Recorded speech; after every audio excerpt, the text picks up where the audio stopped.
आऊज़ बिल्लाहि मिनश्शैतानिर्रजीम बिस्मिल्लाहिर्रहमानिर्रहीम अस्सलामु अलैकुम वरहमतुल्लाहि वबरकातुहू। आज हम जिस टॉपिक के ऊपर बात करने वाले हैं वो है मुसीबत के बारे में।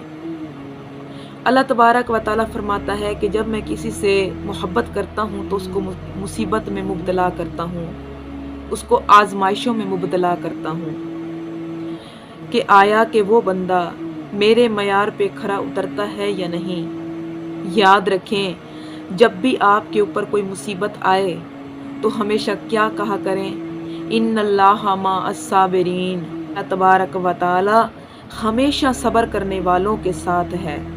अल्लाह तबारक व तआला जो अपने साथ इस आयत को लेकर चलते हैं दुख तकलीफ़ मुसीबत में, यकीन जाने वो अल्लाह के बहुत महबूब हैं, अल्लाह के बहुत प्यारे हैं, अल्लाह के बहुत करीब हैं। कभी भी अपने मुंह से नाशुक्री का कलमा ना निकालें, क्योंकि नाशुक्री हमारी ज़ुबान से शैतान कराता है। कुफ्रिया कलमात हमारे मुंह से शैतान निकलवाता है, बुरे कलमात हमारे मुंह से शैतान निकलवाता है। तो वो कलमात अल्लाह को नाराज़ कर सकते हैं और हमारी आखिरत को बर्बाद कर सकते हैं। अगर आपके ऊपर, इससे पहले मैं इस वजीफ़ा बताने से पहले मैं आपको एक वाक़या सुनाती हूँ। एक औरत थी, उसका शौहर लकड़ियाँ काटता था जंगल में। रूटीन के मुताबिक वो जंगल में गया लकड़ियाँ काटने के लिए। तो जब वो वापस आया तो थका हुआ था, आके ही लेट गया। तो बीवी उसके पास आई और वो कहती है कि आपको कुछ चाहिए खाने पीने के लिए। तो उसने कहा कि मेरे लिए एक प्याला पानी का ले आओ, मुझे बड़ी प्यास लगी हुई है। तो वो औरत वापस गई और पानी का एक प्याला लेकर आई। जब पानी का प्याला वो लेकर आती है तो देखती है कि उसका शौहर सो चुका था, थका हुआ जो था, तो वो सो गया। तो पूरी रात वो अपने शौहर के पैरों की तरफ बैठकर इंतज़ार करती रही कि मैं अपने शौहर को नहीं जगाऊंगी, अगर मैंने उसको जगा दिया तो उसकी नींद खराब हो जाएगी, वो थका हुआ है। वो बैठी रही। उनके घर में रिज़्क़ की कमी नहीं थी, दीनार की कमी नहीं थी, ज़र दुनिया दौलत की कमी नहीं थी, मोहब्बत की कमी नहीं थी। वो बहुत खुशहाल मियाँ बीवी थे। तो वो पूरी रात अपने शौहर के पैरों की तरफ वो प्याला पकड़ के बैठी रही। जब सुबह का सूरज तलू हुआ तो शौहर ने देखा कि मेरी बीवी मेरे पैरों की तरफ पानी का प्याला पकड़ के रात का बैठी है। तो वो कहने लगा कि ऐ अल्लाह की बंदी, तू मुझे जगा देती, मैं पानी उठ के पी लेता, तो तूने मुझे जगाया क्यों नहीं। तो बीवी कहती है कि मैंने आपको इसलिए नहीं जगाया कि आपकी नींद में खलल पैदा होगा, आपकी नींद खराब हो जाएगी। मैंने इसलिए आपको जगाना मुनासिब नहीं समझा। सुबहान अल्लाह। तो शौहर बड़ा खुश हुआ कि मेरी बीवी कितनी फर्मा बरदार है। तो वो कहता है, तुम मांगो मुझसे आज जो भी मांगती हो, मैं तुमको वही कुछ दे दूंगा। तो बीवी ने इस्तग़फ़ार बोली। तो क्या बोली? कहती है, आप मुझे फिर तलाक दे दें, मैं इसके बदले आपसे यही मुआवजा मांगती हूँ। शौहर बड़ा परेशान हुआ, उसकी आंखों में आंसू आ गए कि ये क्या हो गया।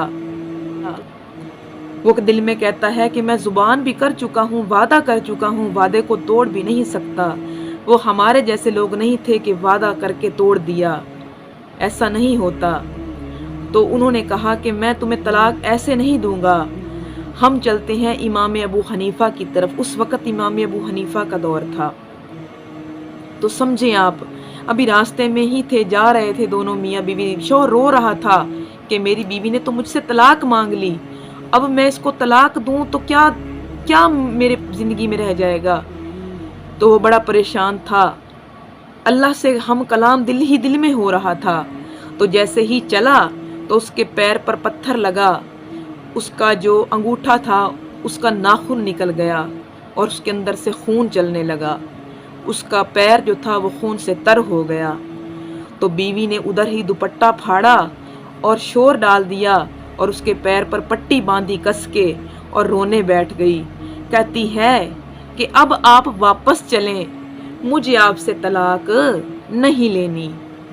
شوہر بڑا پریشان ہوا، حیران ہوا اور دل میں خوش بھی ہوا کہ یہ کیا بات ہوئی، پہلے تم مجھے بول رہی ہو کہ مجھے طلاق چاہیے اور اب تم بول رہی ہو کہ اب میں نے طلاق نہیں لینی۔ تو سبحان اللہ، اب سنیں کہ وہ کیا کہتی ہے۔ وہ کہتی ہے، اے اللہ کے بندے، میں نے سنا ہے کہ اللہ فرماتا ہے کہ جس گھر میں صرف خوشیاں ہی خوشیاں ہوتی ہیں اللہ تعالیٰ ان سے ناراض ہوتا ہے۔ تو میرے گھر میں صرف خوشیاں ہی تھیں، نعمتیں ہی تھیں، کبھی دکھ رنج نہیں آیا تھا۔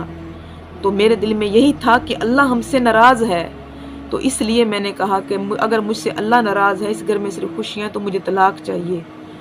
تو دیکھو اللہ نے ثبوت دیا، تمہیں چوٹ لگی، تمہارا خون نکلا، اللہ نے ثبوت دیا کہ میں تم دونوں سے راضی ہوں، میں تم دونوں سے ناراض نہیں ہوں، تو اب میں نے طلاق نہیں لینی، اب ہم واپس گھر میں چلتے ہیں۔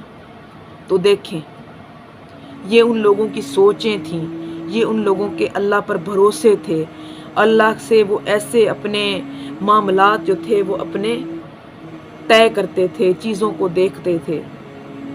تو میری واجب الاحترام ماؤں، بہنوں، بھائیوں، اللہ سے کبھی بھی نا امید نہیں ہونا چاہیے۔ اللہ تعالیٰ جب دکھ دیتا ہے تو یاد رکھیے گا، اس دکھ کے پیچھے انسان کو اللہ نے بہت بڑا مرتبہ اور رتبہ عطا کرنا ہوتا ہے، تبھی جا کر اللہ تعالیٰ اپنے بندے کو جھنجھولتا ہے، پھر جا کے اللہ تبارک و تعالیٰ اس کو کامیابی عطا کرتا ہے۔ کیونکہ یاد رکھیے گا، ہر دکھ کے پیچھے کامیابی چھپی پڑی ہے، اور اگر آپ کے اوپر کوئی مصیبت آئے، کوئی دکھ تکلیف پریشانی آئے، تو آپ کثرت کے ساتھ پڑھا کریں، حسبی اللہ ونعم الوکیل ونعم المولا ونعم النصیر۔ تو آپ کثرت کے ساتھ پڑھا کریں، انشاءاللہ مصیبت ختم ہو جائے گی۔ ویڈیو اچھی لگی ہو تو پلیز میرے چینل کو کر دیں سبسکرائب اور میری ویڈیوز کو کر دیں لائک۔ اگر آپ کو کسی اور ٹاپک کے اوپر مجھ سے بات کرنی ہے تو کمنٹ باکس میں ضرور بتائیے گا، میں کوشش کروں گی کہ اس کے اوپر روشنی ڈال سکوں۔ میرے لیے دعا کریے گا، اللہ تبارک و تعالی ہماری آخرت کو سنوار دے اور ہمیں دونوں جہانوں کی کامیابی عطا فرمائے۔ ملتے ہیں اگلی ویڈیو کے اندر، دعاؤں میں یاد رکھیے گا۔ فی امان اللہ۔